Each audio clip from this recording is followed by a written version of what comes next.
Meeting ছিল foreign সেক্রেটারির সাথে, foreign secretary কি আলাপ হয়েছে সেটা বলেছেন, এ নিয়ে আমি আর কোনো কথা বলতে চাই না।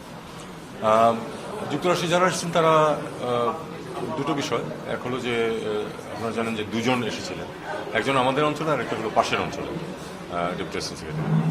তো আমাদের অঞ্চলে জন্য তার সাথে আমাদের দ্বিপাক্ষিক বিষয়াদি নিয়ে তো কথাবার্তা হয়েছে। আমরা জানেন যে ইস্যুস কী কী আছে, এগুলো নিয়ে কথাবার্তা হচ্ছে স্বাভাবিক, কোনো মানে এর মধ্যে বিশেষ তেমন কিছু ছিল না। যেমন আপনার ইয়ার প্রসঙ্গটা উঠেছে, ওই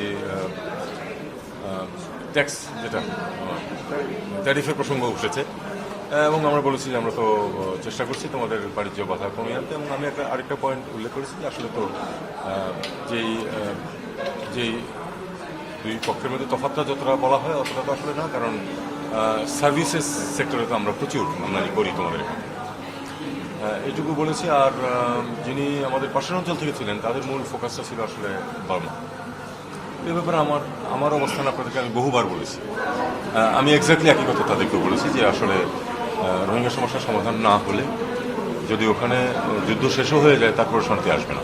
এটা আমি খুব শক্তভাবে বলেছি, এবং বলেছি যে এখন আমরা একটা নতুন বাস্তবতায় আছি।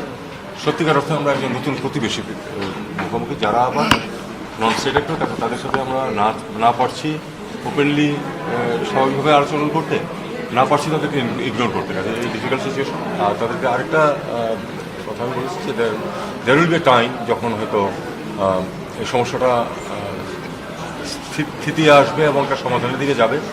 তখন আমাদের যে বন্ধুরাষ্ট্র আছে এবং শক্তিশালী রাষ্ট্র যারা আছে, তারা চাপ সৃষ্টি করতে হবে ওখানে যে নতুন ডিসপেন্সেশন আসবে তাদের উপরে, যে রোহিঙ্গাদের মানবিকভাবে বিবেচনা করতে হবে এবং তাদেরকে তাদের অধিকার দিয়ে দিতে হবে।